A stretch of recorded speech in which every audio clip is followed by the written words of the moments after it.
¿Quiénes son los personajes detrás de la ciencia? Esto es Science Behind the Glass, Illuminating the Human Side. En este podcast mostramos el lado humano de los laboratorios y la ciencia. Científicos comparten experiencias personales y discutimos sus significados desde diferentes perspectivas y campos de investigación. Bienvenidos a Science Behind the Glass, Illuminating the Human Side, el podcast que explora los personajes que investigan el macro y el micro universo de la ciencia. Hoy viajamos al mundo invisible bajo nuestros pies con el Dr. César Marín, profesor de Ecología y Evolución de la Universidad Santo Tomás, en Chile. Su pasión es entender cómo los hongos tejen las redes que mantienen la vida en la Tierra. Desde los bosques hasta los desiertos, César revela la sorprendente vida que ocurre en el suelo y cómo estos diminutos organismos sostienen ecosistemas enteros. Junto a él, el Dr. Bernardo Águila Salgado, investigador de la UNAM, nos invita a descubrir cómo las relaciones entre plantas, suelos y microorganismos pueden inspirar nuevas formas de cuidar el planeta. Además, es amigo personal de este podcast, pues él produjo la música que utilizamos para el podcast. Hoy conoceremos a estos dos expertos, sus historias y aprenderemos de los hongos y sus asombrosas conexiones. Hola a todos, bienvenidos. Muchas gracias por estar aquí. Gracias Bernardo, gracias por aceptar la invitación. Esperamos que disfruten esta entrevista. Para empezar, entonces, pues vamos a empezar con algo pues básico. Como ambos trabajan con temas de microorganismos, queríamos preguntarles cómo explicarían qué es el mundo microbiano en pocas palabras y personalmente por qué les gusta estudiar microorganismos.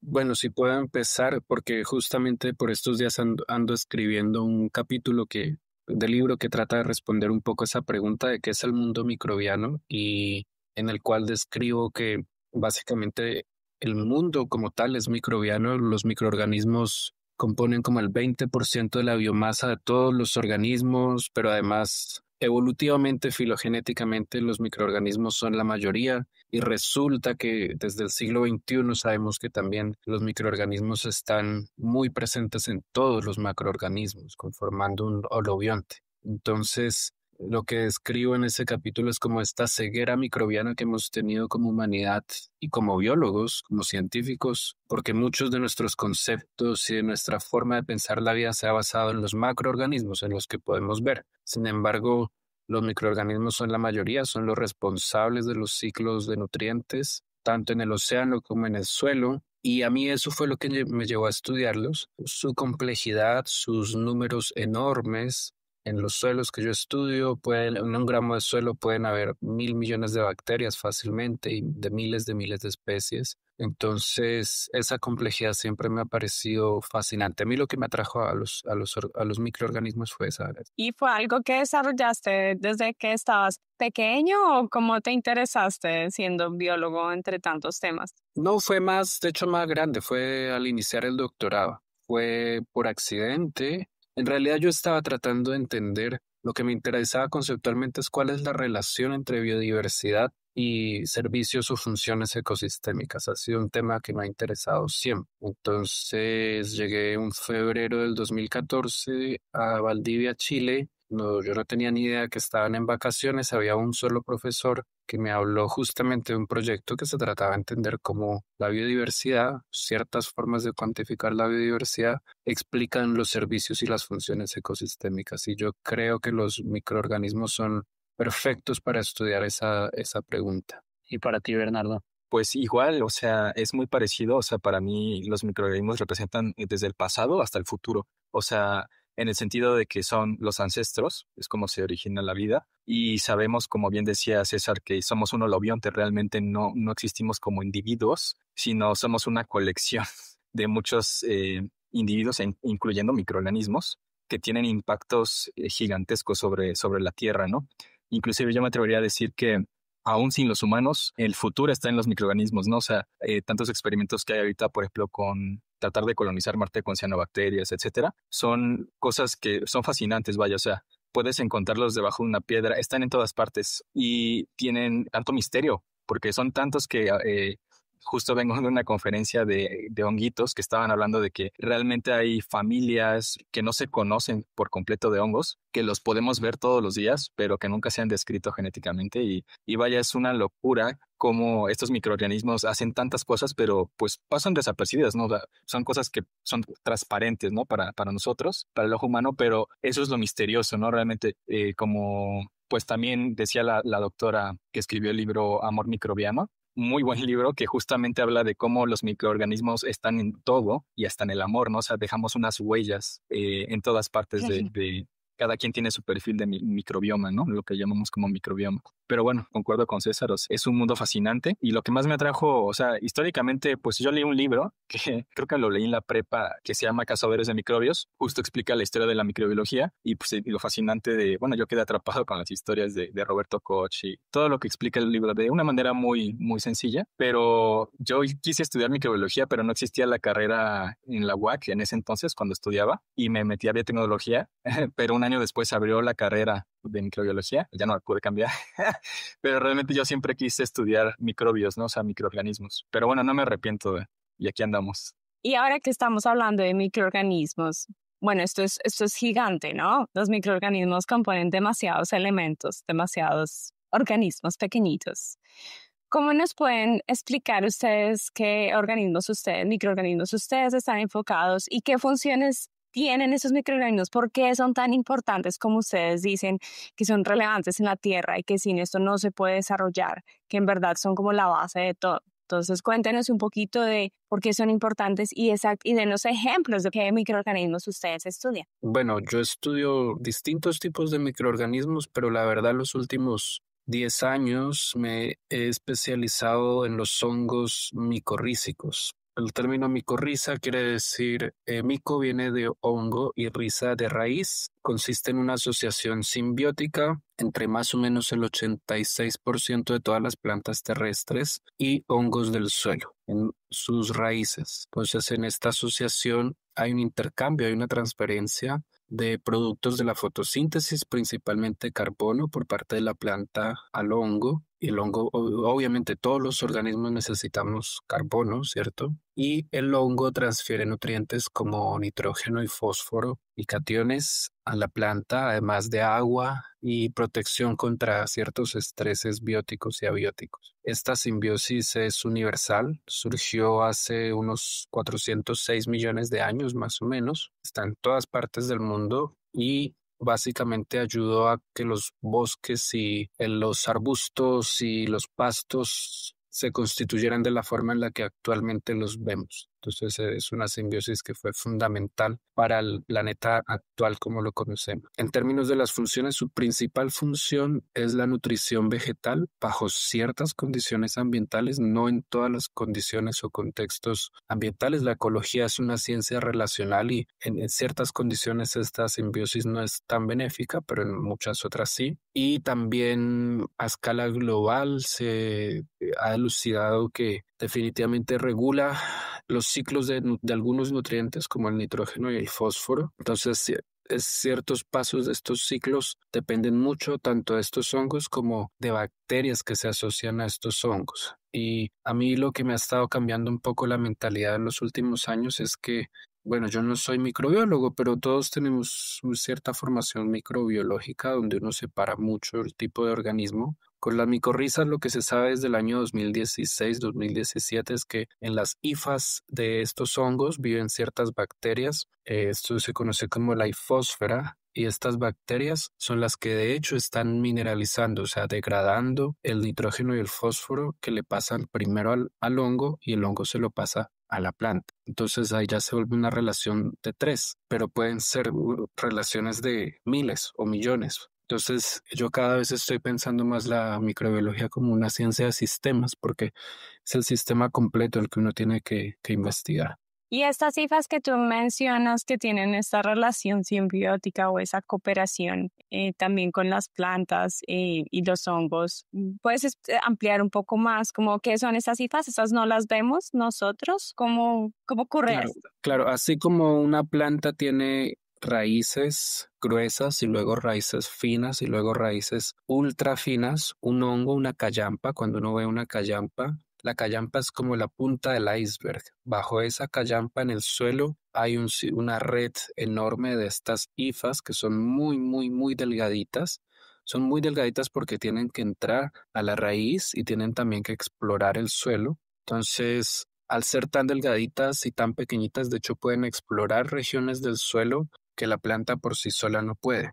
Se ha calculado que en pino, cuando el pino está asociado con estas hifas de estos hongos, el volumen de suelo que explora puede ser 20 veces mayor a cuando el pino está solito, cuando está sin estos hongos, porque son tan delgaditas que en una cucharita de té, en un gramo de suelo, pueden haber 200 metros de estas hifas si uno las tiende así de un lado a otro. Entonces, Una red. es una red muy compleja que va en todas las direcciones y en esa red se transporta por una parte el carbono que va de las plantas a los hongos y también los nutrientes que van, o sea, el resto de nutrientes que van de los hongos a la planta. Y Bernardo, ¿tú qué nos puedes contar de lo que estás haciendo? Esa red que moviliza nutrientes, ¿no? Que minerales, o sea, es el tema de la movilización, ¿no? Estábamos viendo, por ejemplo, un caso en el que cuando tú inoculas a un pequeño pino con la caria, un honguito, tiene más probabilidad de sobrevivir a la hora de sembrarlo, ¿no? Y es justo porque se ayuda, es un mutualismo. Entonces, sí, justo una de las funciones, o sea, es como dice César, es una complejidad impresionante, una red de redes que se comunica y como decía, no son interacciones bipartitas, tripartitas, o sea, van en infinidad de tipo de interacciones y bueno, sabemos también que cuando hay interacciones positivas, negativas, es decir, cuando hay competencia o cuando hay mutualismos, también a cómo se comportan o bueno, digamos, cómo hay ciertas como conductas a la hora de comparar, por ejemplo, si cambia el ambiente, puede haber como un parasitismo al inicio y hay como todo un gradiente hasta un mutualismo casi. Entonces, esto está en función de cómo es el ambiente, si tiene muchos recursos disponibles o si es un lugar muy hostil, muy dinámico, con muchos cambios en el tiempo. Eso hace que pues, esas interacciones cambien. O sea, no son interacciones que están como siempre fijas, sino que puede haber como que a veces competencia y esa misma nodo, ese mismo organismo, microorganismo, puede tener otra competencia ante un cambio ambiental, ¿no? Entonces es muy complejo tratar de predecir qué conexión va a dar, qué respuesta, ¿no? Funcionalmente así, nosotros lo estudiamos. Bueno, en ecología microbiana se le conoce como propiedades emergentes de los ecosistemas. Todo esto de, digamos, los servicios ecosistémicos, ¿no? La salud del ecosistema. Y se debe, lo sabemos, a esta diversidad impresionante de interacciones que hay sobre todo en el suelo, en los océanos, está en todas partes, ¿no? En nuestra Tierra. Pero es justamente eso, o sea, la parte funcional es lo que mantiene a nuestro planeta vivo, ¿no? Para completar los ciclos biogeoquímicos se necesitan de todos los integrantes, ¿no? Entonces sí es impresionante y maravilloso, ¿no? Ese repertorio que existe, ¿no? Invisible, pero que ahí está, ese repertorio como funcional. Claro, está muy interesante eso que mencionas porque casi siempre esto de las interacciones siempre nos vamos como a los extremos, siempre es como o competencia o mutualismo, como que por lo general ahí se queda por lo general cuando se habla de interacciones y pues está todo este gradiente que mencionas y toda esta, digamos que dinámica en el tiempo según los recursos que tengan este tipo de microorganismos, eso está muy interesante. Y justamente para enlazar esa parte de esas interacciones y de la funcionalidad de estos grupos, como venían explicándonos, con algo más aplicado, ¿cómo son importantes los hongos y sus interacciones para la sostenibilidad y la salud humana? En general, pues para nuestro futuro prácticamente en términos más prácticos, ¿no? ¿Cómo se aplica todo este conocimiento? Yo diría que hay suficiente investigación de muy alta calidad que muestra que ciertos tipos de agricultura, qué sé yo, el labrado intenso, exceso de pesticidas, como todo lo que uno intuitivamente cree que es dañino, realmente es dañino para este tipo de hongos micorrízicos. El 95% de los cultivos que más se consumen en el mundo dependen de estos hongos micorrízicos altamente. Entonces, por ejemplo, labrado intenso destruye completamente estas redes, lo mismo que pesticidas también tienen efectos dañinos.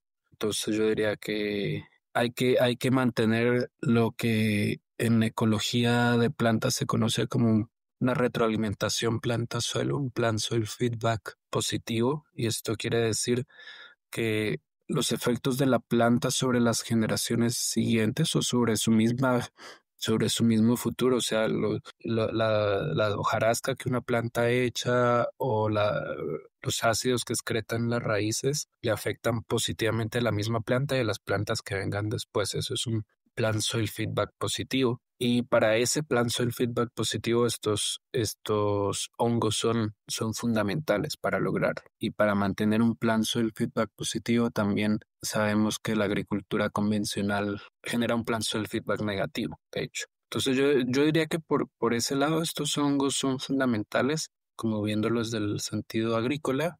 Luego hay otro tema que yo no manejo, pero que sí obviamente es muy relevante y es más como la cultura y la gastronomía que hay alrededor de los hongos. Sin duda son una fuente de alimento muy importante para muchas culturas alrededor del mundo, una fuente alternativa, saludable, económica.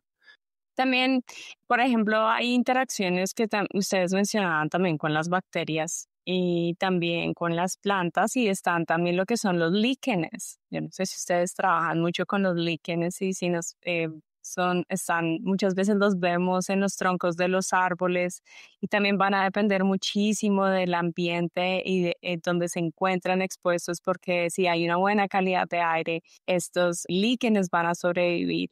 Ustedes nos podrían contar un poco cómo toda esa red que ustedes están contando, pues sí está conectada, depende del ambiente. Y por ejemplo, estos líquenes que yo creo que todo el mundo los ha visto en los arbolitos, en los troncos, y cómo ellos mueren cuando hay mucha polución. Y esa interacción que hay entre una planta, una bacteria y un hongo, ¿verdad? Y también se mantiene ese balance entre los tres, o también o es como una simbiosis también, una colaboración entre todos tres, o cómo esto ocurre.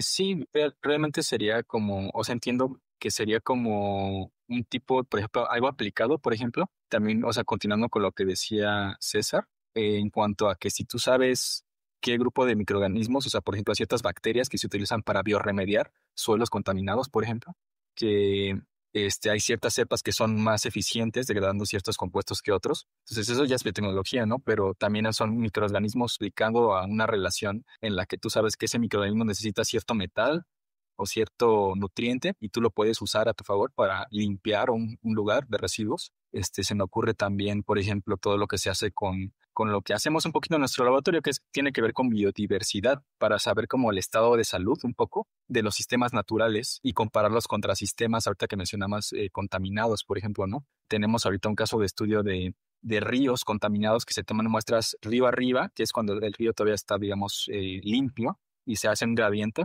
en cuanto se van vertiendo desechos, ¿no?, al río. Obviamente las comunidades microbianas de hongos dulceacuícolas cambia impresionantemente. Y bueno, o sea, esto es justamente para evaluar qué tipo de microorganismos hay, sobre todo para prevenir, por ejemplo, enfermedades.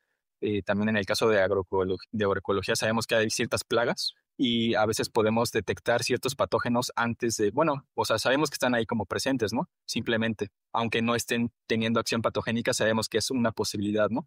Entonces también es como algo aplicado a lo preventivo, ¿no? En la prevención de enfermedades, también monitoreo de enfermedades sobre todo. No, es decir, pues, o sea, tiene muchísima aplicación todo lo que se hace en ecología microbiana. Y más con las últimas técnicas, ¿no? César no me dejará mentir que en los últimos años, con las nuevas tecnologías, cada vez hay más, es más sencillo que pueda secuenciar, por ejemplo, muestras de suelo, muestras de agua, y poder saber qué microorganismos habitan ahí. O sea, saber ya empezar a entender un poco más todo este mundo invisible, ¿no? Entonces, También algo, no sé si eso ocurra, pero por ejemplo con perfiles de suelo, por ejemplo secuenciando, determinando qué microorganismos están, por ejemplo, en un suelo que ha sido utilizado por monocultivos, por ejemplo, porque el perfil cambia, ¿no? El perfil de estos suelos va a cambiar, no van a tener suficientes nutrientes, o por eso es que utilizan muchos plaguicidas. Y es posible, mediante un perfil de suelos, como ustedes lo mencionan, sabiendo qué microorganismos, la composición de microorganismos, qué tan sano es esto o qué tan malo es el panorama, esto le podría ayudar, por ejemplo, a un campesino con los cultivos o cómo podrían ellos utilizar este tipo de conocimiento aplicado. Muy buena pregunta, muy buena pregunta y sí creo que me compete bastante porque estoy un poco o bastante involucrado en FAO, justamente definiendo indicadores de biodiversidad del suelo. Siempre, toda la vida, definir un indicador de biodiversidad y salud del suelo es un tema muy complejo. Nosotros con varios colegas publicamos un artículo en Science en el año 2021 sobre este tema que se llama Variables Esenciales de Biodiversidad del Suelo. Y ahí teníamos como 13 variables, caracteres de raíces, abundancia poblacional, diversidad genética, biomasa microbiana, respiración, actividad enzimática y bueno, algunos otros que no me acuerdo. Esa es como una línea base que nosotros lanzamos en ese Science y ahora estamos desde FAO haciendo como un sistema de, ¿cómo se llama esto? De categorías, como un tier system que tiene categoría 1, 2 y 3 que les recomendamos a todos los países del mundo. Entonces, este tipo de declaraciones siempre son voluntarias. Los países voluntariamente se adscriben a monitorear o no la diversidad del suelo mediante estas variables que nosotros recomendamos. Las que pertenecen a la categoría 1 es carbono orgánico del suelo, biomasa microbiana, respiración y actividad enzimática, si recuerdo bien. Son esas 4 que sean las más o no representativas. Tiene que ver con la discusión, pero también tiene mucho que ver con la discusión. Simplemente qué es lo que la gente puede acceder a medir. Y esas 4 es mucho más factible que el metabarcoding que, por ejemplo, mencionó Bernardo antes, que es todavía para muchos países sigue siendo algo costoso, aunque ahora los costos son mucho más baratos que hace 10 años. Pero claro, yo diría que a mí esas me gustan: carbono orgánico del suelo, biomasa microbiana, respiración y actividad enzimática. Esas 4 creo que están ok, creo que pueden dar una buena indicación de cómo está un suelo, además de las variables clásicas químicas, o sea, carbono, nitrógeno, fósforo, cationes, pH. Pero siempre es un tema muy difícil. A un suelo se le pueden medir 100 cosas fácilmente y uno no terminaría de describir la complejidad de un suelo. Sí, está súper interesante y súper complejo realmente el tema porque pues claro, lo que uno busca es como tratar de que todo sea lo más sintetizable posible para que la gente lo pueda usar. Y bueno, hablamos de cosas como de seguridad alimentaria, de contaminación y eso, pero ¿cómo creen que se conecta también este estudio de todos estos mundos microbianos con la conservación, con la mitigación o la adaptación al cambio climático, que son otras de las problemáticas pues urgentes en este momento? Si quieres empezamos por Bernardo esta vez para ir turnando. Pues igual un tema muy interesante porque algo de lo que se ha tratado de hacer un esfuerzo nacional en México es el Atlas de la Biodiversidad del Suelo, en el cual se está monitoreando justo sitios naturales y se quiere ver pues un monitoreo en el tiempo, que justo una de las variables que casi nunca se miden es el tiempo, ¿no? O sea, el dinamismo de los sistemas. Y es muy interesante, bueno, y también como relevante para la seguridad alimentaria, toda esta parte de, pues, de conservación. O sea, de hecho, si no podemos nosotros comparar qué es un sistema conservado de un sistema perturbado y no sabemos la diferencia, o sea, es muy difícil, ¿no? Trabajar algo de conservación. Y de conservación, pues ahí son iniciativas que realmente, pues sí, en la academia, o sea, desde el punto de vista, puedes verlo desde el punto de vista taxonómico, que si quieren describir nuevas especies, hasta algo ya más aplicado, ¿no? O sea, para hacer todo esto de la reforestación, por ejemplo, ¿no? Integrando interacciones con honguitos, ¿no? Para mejorar la supervivencia de las plántulas. Entonces, o sea, hay como también gradientes de posibilidades. Todo lo de conservación es la base. De hecho, bueno, para nosotros en el Atlas de la Biodiversidad fue la base. Son los primeros puntos que se hicieron, que justo es como para ver cómo están los sitios conservados y bueno, para tomar acciones en política pública, sobre todo generar información que les sea útil a tomadores de decisiones en el gobierno, porque pues una cosa es lo que nosotros queremos como taxónomos o como biólogos, y otra cosa es realmente lo que ocupa en el campo la gente, ¿no? Para tomar decisiones y decir, ¿sabes qué? Vamos a agregar más fertilizante en este lugar, o ¿sabes qué? Aquí ya tenemos rizobiales, no es necesario estar moviendo tanto el nitrógeno, y te puedes ahorrar hasta el 50% de fertilizante químico, ¿no? Cuando sabes muy bien cómo funciona tu sistema agroecológico, ¿no? Entonces, eso es un ejemplito. Sí, o sea, la conservación para mí es la base y se tiene que seguir como, pues, Y eso, luchando, de eso hecho. que eso que mencionas es importante porque cuando se hacen, por ejemplo, reforestación, yo no creo que tengan muy en cuenta las características del suelo. Y tampoco, bueno, aparte de las especies, cuando se hace la reforestación y las condiciones en las que se encuentra, por ejemplo, el suelo, después de que, por ejemplo, o inundaciones o incendios o una deforestación por años, por extractivismo. Entonces, sí es algo relevante y que se tiene que tener en cuenta en conservación porque se utilizan recursos, pero en realidad no se tiene en cuenta previamente qué es lo que realmente se tiene que hacer primero con ese suelo o qué es lo que realmente se debería hacer antes de empezar a bombardear todo con arbolitos y después terminar, ay, no, no crecieron, se murieron. Pero ahí eso que ustedes mencionan de cuál debería ser como un perfil de suelo sano, no sé, o qué compuestos o qué biodiversidad debería encontrarse allí o qué nutrientes deberían estar disponibles para que crecieran ciertas especies, además del tipo de especies que se encuentran ahí, ¿no? De tipo de arbolito. Sí, yo creo que es un tiempo muy emocionante para ser ecólogo del suelo. Es una muy bonita carrera. De hecho, E.O. Wilson en su último libro dijo que si él pudiera como volver a tener una carrera científica sería ecólogo del suelo, porque en los últimos 10, 15 años han aparecido una gran cantidad de papers, muchos papers de macroecología del suelo, que son los que en parte han inspirado cosas como estos atlas de biodiversidad del suelo, tanto globales como nacionales. Y uno de ellos, me acuerdo, es de Erin Cameron del 2019. Es un Nature Ecology and Evolution. Muestra que hay un mismatch, o sea, no hay una concordancia entre los hotspots de biodiversidad sobre el suelo y de biodiversidad bajo el suelo. En muchas regiones del mundo coinciden, pero en muchas otras regiones no coinciden. Acá en Chile es el caso que, por ejemplo, donde hay más diversidad de plantas o de biodiversidad sobre el suelo, es en la cordillera de la costa, como en el latitud 37 sur, más o menos, pero donde hay más diversidad bajo el suelo es en la región de Aysén, que es varios cientos de kilómetros más hacia el sur. Y globalmente se registra eso, se registra que hay ese mismatch en los hotspots de biodiversidad. Por supuesto, para declarar un área nueva protegida, aún hoy en día la inmensa mayoría de la legislación y de las normas se basa en la diversidad sobre el suelo. Entonces, esfuerzos como el que está haciendo Bernardo con el Atlas de México, yo esperaría que cambien un poco ese discurso y esa lógica en tomar las decisiones. Yo conozco un solo caso exitoso en Estonia, pero pues porque en Estonia está toda esta gente que trabaja mucho con lo que nosotros hacemos, que ellos sí lograron declarar como un área protegida pequeña. Es un país pequeñito en base a la diversidad de hongos, por ejemplo. Es un solo caso que conozco. Y lo que tú estás diciendo de la reforestación es súper importante, porque justamente con otro atlas que producimos este año, que yo tengo la fortuna de ser coautor, es uno en Nature, y ahí también mostramos que solamente el 10% de los hotspots de biodiversidad de micorrizas a nivel global de hongos micorrízicos se encuentran bajo un área protegida, menos del 10%,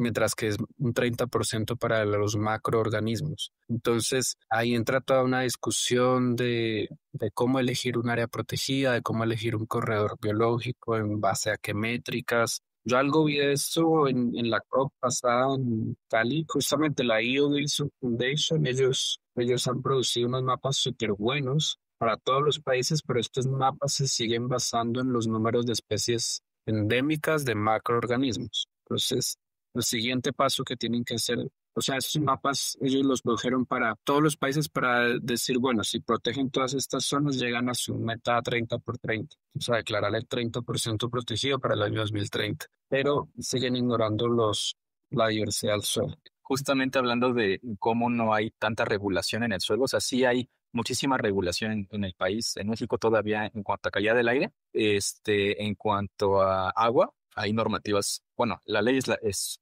algo que se escribe, ¿no? Pero otra cosa es que lo apliquen, pero no hay nada relacionado al suelo, nada. Y sí es pues muy interesante este caso de Estonia, ¿no? Habrá que ver que, pues como dicen, es un lugar muy pequeño, ahí están los meros de la ecología en hongos, pero sí. sí sería como algo, pues una decisión a nuestro favor. Es información que podemos usar al favor de pues remediar una zona, ¿no? O hacer una buena reforestación. Básicamente conocimiento aplicado, ¿no? Sí, es verdad. Y algo que quería mencionar es, por ejemplo, si ustedes tuvieran a un campesino y le pudieran ofrecer herramientas para mejorar el suelo, obviamente cambiar las técnicas que utilizan, los plaguicidas, el uso de plaguicidas, ¿qué herramientas le ofrecerían a esta persona? Y si por otro lado ustedes tuvieran, por ejemplo, científicos que trabajan en conservación para destinar áreas protegidas, ¿qué herramientas les ofrecerían? A ver, si quieres yo respondo la del campesino y tú la del científico, Bernardo.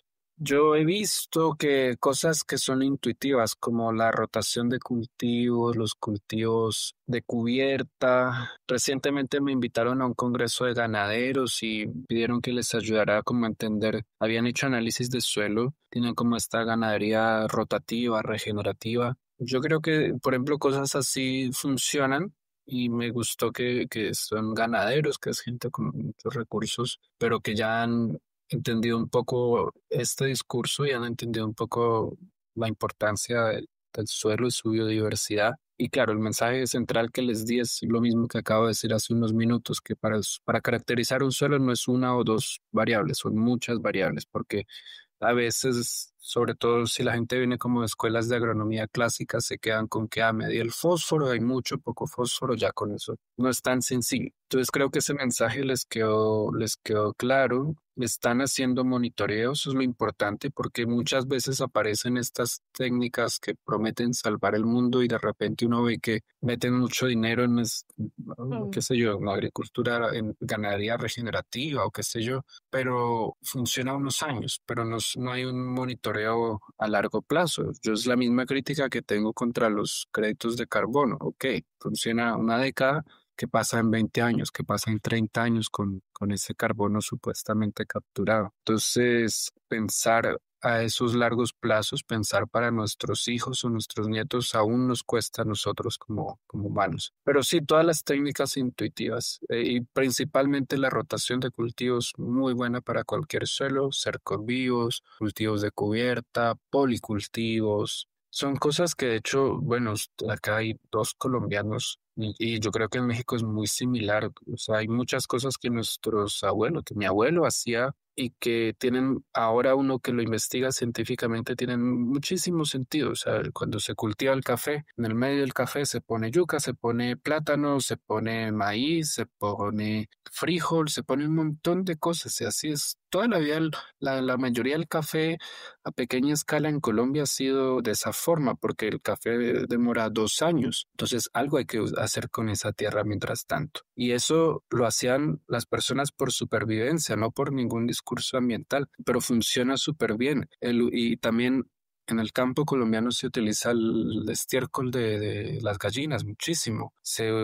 Reutiliza la cáscara del café. O sea, hay una lógica ahí que viene de mucho antes, que ahora si la estudian en UCLA o en Stanford, porque he visto gente de UCLA o de Stanford que estudia estos temas, ya, pero mucha gente, muchos de nuestros antepasados lo estaban haciendo, lo han hecho toda la vida. Entonces, a mí esos ejemplos me gusta siempre dar porque, sobre todo en una industria como el café colombiano, que la mayoría sigue siendo de pequeños caficultores, y se hace a nivel nacional coordinado, creo que funciona bastante bien. Yo he publicado algunos estudios donde calculamos justamente el carbono capturado en policultivos de café con guama, que el género de la guama es Inga, y capturan casi tanto como un bosque nativo. Entonces funciona muy bien. Sí, o sea, ¿qué le podrías recomendar a un científico que trabaja en conservación? Mucho valor, así. Y pues no, sobre todo perseverancia. Es que aquí en México es impresionante, o sea, la cantidad de conflicto de interés que hay con las tierras, ¿no? O sea, de hecho hay todo un tema esto de la conservación. Hay algo que le acuñaron como narcoconservación, que son esas zonas en donde nadie se puede meter y por lo mismo de que ahí es tan inseguro, está muy bien conservado el sistema natural y pues hay biólogos que se atreven todavía a ir a estos lugares y dicen, no, pues que sí está incrementando en esos hotspots que fue en 2016, me parece.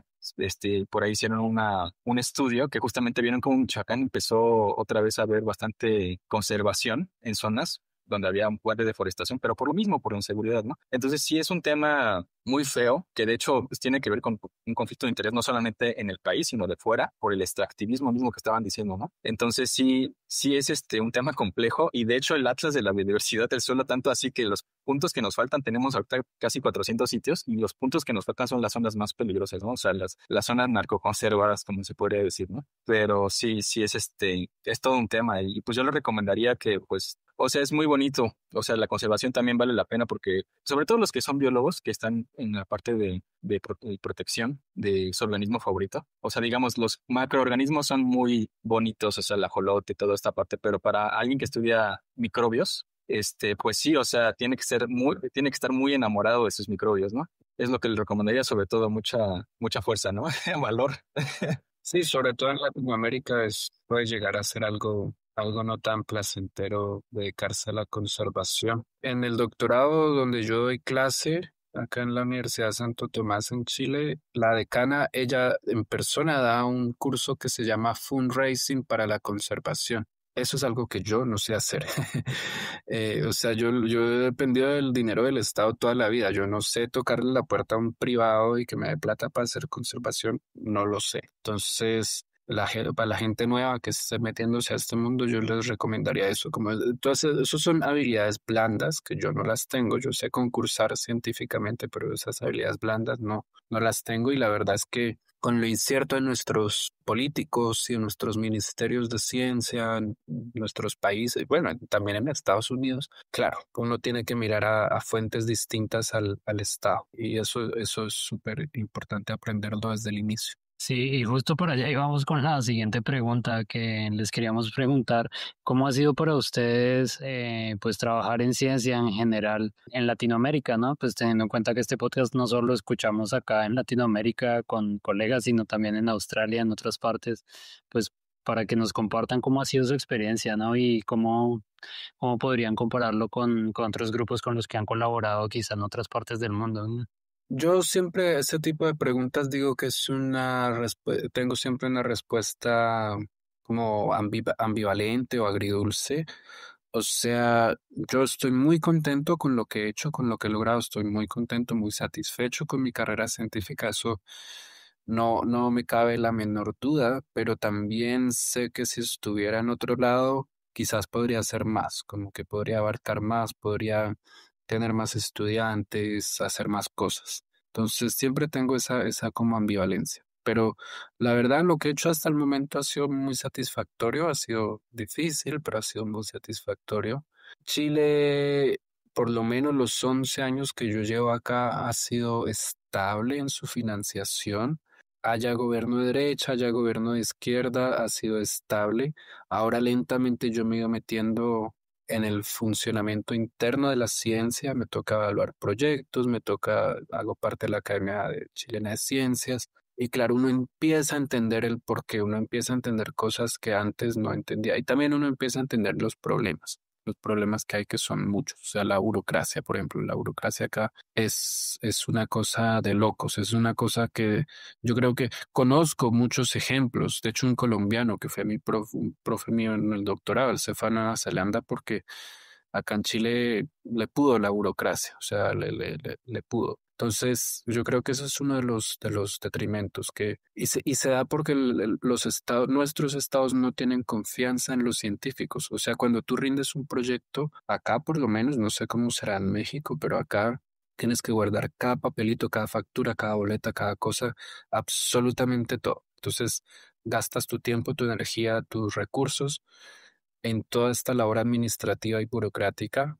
En otros países no es así. O yo he trabajado con ONGs, con Spoon, y es súper fácil. Entonces yo creo que ese es un gran detrimento. Pero en medio de todo eso, tiendo a ver como el lado positivo, y la verdad ha sido bastante satisfactorio, pese a que en la OCDE, ¿cierto? Somos el último país con inversión de ciencia, es como 0,4%. Entonces, obviamente, falta todo, falta mucho, sí. ¿Y tú, Bernardo? Pues muy similar, de hecho, sí somos muy similares. O sea, realmente yo igual siento que me ha ido bien, he tenido suerte, pero sé que tristemente en nuestro país, pues no todo el mundo tiene las mismas oportunidades, ¿no? O sea, sí hay bastante desigualdad. Y, o sea, justo en la ciencia, en la academia, en la parte académica, pues entiendo, tiene sus partes buenas, sus partes también turbias, pero la parte, digamos, como que siempre me atrajo, o sea, con la que yo me siento cómodo es como la de descubrir cosas nuevas y tratar como de idear nuevas soluciones. O sea, yo siempre lo he visto desde el punto de vista aplicado.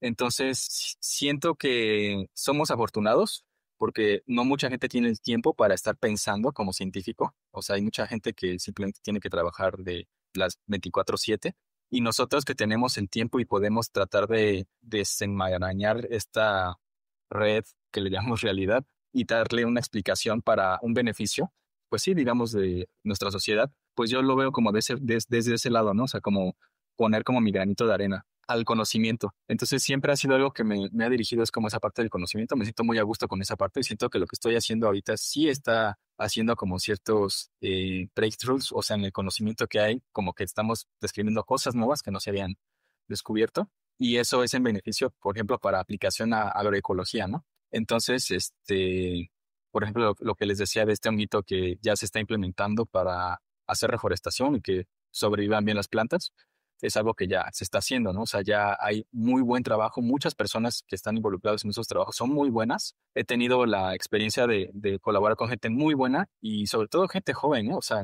no te creas que me ha gustado mucho ver en México últimamente estas generaciones que ya son sabelotodas desde el inicio y son muy buenas en la parte científica, o sea, hacen insights muy buenos y yo creo que me quedo con eso, o sea, realmente eso es lo que me gusta de la ciencia y supongo que también en la academia me toca dar también a mí como justamente la parte de tutor, ¿no? O sea, enseñar bien cómo se hacen las cosas, explicar la teoría, o sea, como verlo desde el punto de vista también aplicado, explicar a los alumnos por qué es importante esta información para el agricultor, ¿no?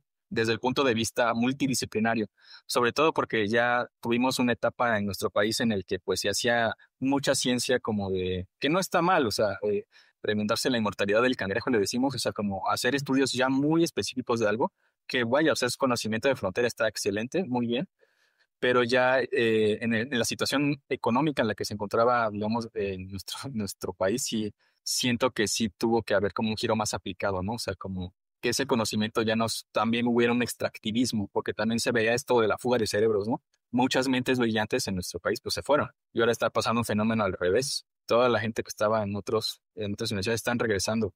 Y siento que eso también es algo padre, que me interesa mucho todo esto que está pasando. Es una buena iniciativa toda esta parte de ISME latinoamericano. Todos estos colaboradores que estamos haciendo, estas nuevas redes, siento que estamos como, pues sí, obviamente tenemos muchas quejas, todos nos quejamos siempre de la burocracia en la ciencia, en todas partes. En realidad en México la burocracia está en todas partes, no solo en la ciencia, pero sí, No solamente en Latinoamérica. sí, un poco. Y justo es eso, o sea, verlo desde el punto de vista de que pues vamos a sacar bien las cosas y hacer como lo mejor posible con la información que tengamos para hacer algo bien, o sea, para la sociedad, ¿no? O sea, información que tenga para tomadores de decisiones, o sea, que les deje tomar la mejor opción, ¿no? O sea, usar la ciencia a nuestro favor. Es muy, muy idealista, pero ahí andamos. Sí, sí, porque también es complicado, ¿no? Ujú. Genial. No, estoy totalmente de acuerdo. Yo creo que sí, la burocracia, un poco de corrupción en fondos, al menos hablando por partes de Colombia, es una de las cosas que se estancan y como decía César, sí, que en el gobierno no hay como una colaboración o un diálogo directo con los científicos, no hay como esa, si yo creo en los científicos, ustedes pueden hacer esto, hágale. No, es como, mire, toca demostrar todo, todo, absolutamente todo. Y tampoco hay como una continuidad en proyectos. Yo agregaría también eso, que es difícil hacer una continuidad en proyectos, pero eso no solamente es en Latinoamérica, también lo he visto, pues por lo menos lo he visto aquí en Australia también. Pero bueno, pero es genial lo que ustedes están haciendo, es muy interesante esto de microorganismos y mirar hacia otro microuniverso que nunca pensamos en ello y en realidad toda la comida, antibióticos, medicinas, provienen de allí. Nosotros damos por regalado como ya, seguro eso va a salir de algún lado, pero en realidad si no miramos cómo cuidamos todo lo que son suelos, todos esos microorganismos, todo ese microcosmos, pues no vamos a tener ni con qué comer. Pues me encanta que nos quedamos siempre como con el lado positivo, pero teníamos ahí como en la última pregunta, ¿cuáles creen ustedes que son como las problemáticas o los vicios que tiene actualmente el sistema académico, que es como donde más se hace ciencia? ¿Y cómo podrían los investigadores jóvenes aportar para que mejoren este tipo de problemáticas? Buena pregunta. Hay muchos problemas en la academia. Uno que es universal, que es global, es cómo se evalúa. Ayer que dieron los Nobel, alguien decía por ahí en Twitter que una de las que ganó el Nobel en medicina tenía un índice H de 21. O sea, yo tengo un índice H de 21 y nunca apareció en el ranking Stanford. Tiene 35, 40 publicaciones. O sea, es alguien que bajo la lógica actual que maneja el sistema académico ni siquiera la tendrían en cuenta porque publica poco citada, pero gana un Nobel. ¿Ya? Entonces, como que hay una lógica muy perversa en cómo nos estamos evaluando y qué es lo que consideramos éxito y pues que traduce el número de publicaciones. Eso es universal y pues eso desencadena muchos otros problemas. Revistas que son muy malas, o sea, hay revistas que me llegan invitaciones que yo ni siquiera las reviso, o sea, invitaciones para revisar, hay revistas muy malas. Entonces sí hay un sistema de incentivos un poco mal diseñado. Y por otro lado, un temor que a mí me genera un poco, al menos en América Latina, en Colombia, yo sé que ya se dejó de financiar toda la ciencia básica y eso yo lo vería un poco problemático, porque acá en Chile nuestros políticos nos hablan constantemente de este tema, dejar de financiar ciencia básica. O sea, todos los que nos dedicamos a la biodiversidad, chao. Entonces, eso también yo lo veo un poco problemático. En medio de todo hay cosas que en la ciencia se siguen basando en el mérito, pero creo que cada vez son menos, lamentablemente. O sea, cada vez importa más vender algo o estar muy presente en noticias. A mí eso siempre me ha causado mucha como curiosidad, que ahora lo que están haciendo ustedes con este podcast, esto es divulgación científica y esto es lo que en Chile se le llama vinculación con el medio. Esto realmente es eso. Para nuestras universidades, y es que nos tomamos una foto y porque tuvimos una reunión con el gobernador, por ejemplo. Eso ellos lo cuentan como vinculación con el medio. Entonces también hay una lógica ahí un poco extraña. O sea, como que mostrarse mucho, hacer poco y mostrarse mucho. Y no sé, a mí eso me siento incómodo con esa lógica. Este tipo de escenarios me gustan mucho más. Sí, es verdad. Y lo que mencionas es bastante relevante porque nosotros tuvimos a la doctora Ana María Cheto y ella nos explicaba todo lo que es todo el negocio de las publicaciones científicas y todo lo tristemente sucio que se está haciendo por simplemente la moneda de prestigio es el impacto, el impact factor y el número de publicaciones. Y se pierde no solamente la calidad de la ciencia que se está haciendo por publicar, la otra es, como tú dices, no solamente revistas depredadores, pero pues obviamente esto se incentiva a que esto siga pasando cuando se les cobra a los autores o se les cobra a las universidades unos valores ridículos para publicar, en donde en realidad las editoriales están sacándose todo el dinero de los que pagan como los taxes y también los impuestos y también de los mismos autores que no mantienen ni siquiera el copyright muchas veces de sus publicaciones. Entonces sí es algo que no se debería estar cambiando. Creo que está cambiando en algunos aspectos, en algunas universidades. Y lo que tú dices del sensacionalismo también tiene un efecto muy grande en la ciencia y es que, por ejemplo, el que sean temas de moda, ¿no? Que sea lo que se esté promoviendo, los proyectos sean los temas de moda, ¿no?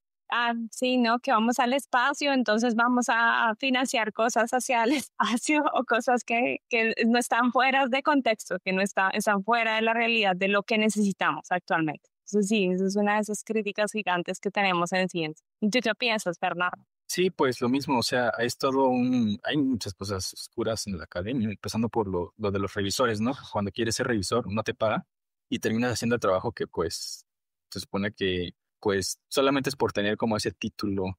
O sea, y también, o sea, como tantos ejemplos que hay, ¿no? Del monopolio de ciertas, editoriales, que de hecho hasta ya hay artículos de eso, o sea, ya se han salido como 3 o 4 reviews del monopolio que existe en la academia y los que manejan, pues, le comentaba, de hecho, creo que a César por ahí en el libro de Jurassic Park, en el original de Michael Crichton, viene una referencia a la revista Nature, justamente hablando de ese tema. Imagínate, ese libro es de los 90, ¿no? Entonces, es evidente que, pues sí, ¿cómo le llaman? Bueno, a eso ya se los dejo de tarea, creo que le llaman así como publicidad cara o algo así, o fina, algo así. Pero el chiste es que ya desde ahí estaban viendo esa parte crítica, ¿no? De a quién le aceptan los artículos, qué grupo de investigación estás y si tienes beneficio con ese grupo y te conoces. Si conoces al editor, ya le hiciste, ¿no? O hay algunos ejemplos, no debería pasar, pero hay casos documentados, ¿no? O sea, pues tantas cosas que realmente lo que se trataba de hacer es esto del peer review, ¿no? O sea, la revisión por pares, pero que ha caído en en un mercantilismo excesivo en el que pues ya se volvió imparable, o sea, es hablando de hipótesis evolutivas, sería una reina roja eso. O sea, ya todo el mundo está constantemente queriendo publicar, no importa lo que se publique, no importa la calidad, el chiste es el número. Y como el recurso depende de eso, yo creo que ahí la pregunta que también habéis hecho, que no creo que no necesitamos responder, es qué haría la gente joven, ¿no? Los nuevos científicos, es justo pues tratar de cambiar ese esquema, ¿no? O sea, ya sabemos que está mal. Bueno, no está, o sea, no es que esté mal, sino simplemente pues va a aumentar la desigualdad todavía mayormente, ¿no? O sea, va a haber más monopolios. Si ya vemos que eso nos va a asfixiar, el método científico, que pues tanto adoramos, o bueno, casi lo tenemos ahí como, como si fuera una Biblia, pero realmente no, o sea, realmente es cuestión de sentido común, o sea, no quieras, o sea, no querer tratar de hacer como el mal con este acceso a los que son editores, los que son, o sea, digamos como jefes de estos grupos que ya se formaron en investigación de académicos. Es muy difícil tratar de quitarlos, ¿no? O sea, ¿cómo vamos a llegar habría que haber una revolución de académicos internamente desde abajo? Que pues básicamente es lo que vemos con Sci-Hub, ¿no? O sea, esta chica rusa que empezó a sacar un buen de publicaciones libres, justo por la necesidad que hay académica en otros países que no le alcanza para pagar esos precios exorbitantes, ¿no? Pero bueno, o sea, eso ya es otro tema, pero es parte de... Sí, sí. Sí, claro, es parte de lo que se puede hacer. Y pues bueno, hay quienes sí se atreven y consiguen desde ese lado más oriental del planeta sacar sus servidores de publicaciones piratas. Ese es el otro inconveniente que hay ahorita, es de copyright también que hay con la inteligencia artificial y también Las ideas obviamente que originales. ya todo, o sea, que mucha gente está utilizando inteligencia artificial no como una herramienta, sino para escribir todo. Entonces ahí cómo se determina y cómo se identifica quién escribió qué. Pero Sí, bueno, pues sí, no hay que partir como de la moral de cada científico y de cada autor. Pero bueno, más o menos por ahí vamos. muchas gracias Bernardo y César, ha sido un placer tenerlos aquí en el A programa. ustedes muchas gracias por hacer esto. Muchísimas gracias, sí. Muchas gracias. Sí, un gusto. Este episodio fue inspirado por el microuniverso que habita en nuestros pies, al corazón del suelo y las redes invisibles que sostienen la vida. Escuchar a César y Bernardo nos recuerda que incluso lo más pequeño, los hongos, las raíces, las bacterias, los microorganismos, son los pilares de la vida, y de ellos depende la salud del planeta. Bajo nuestros pies existe un universo que respira, comunica y coopera, y entenderlo también es entendernos a nosotros mismos. Science Behind the Glass, Iluminando el lado humano, es un podcast independiente creado y conducido por Linda Hernández y Daniel Esguerra, con el invaluable apoyo de nuestro dedicado director técnico Rafael Jordán y música original de nuestro colega y hoy invitado Bernardo Águila. Síguenos en Instagram, X, Facebook, LinkedIn, TikTok y visita nuestro sitio web para más historias, actualizaciones y recursos. No olvides suscribirte y compartir este podcast con tus amigos y comunidades para amplificar juntos estas narrativas esenciales. Si este podcast te inspiró, considérenos apoyarnos con una contribución a través de PayPal. Solo tienen que darle clic en el botón Apóyanos o Support Us en nuestro sitio web, ya que esta contribución ayuda a continuar este proyecto y continuar creciendo.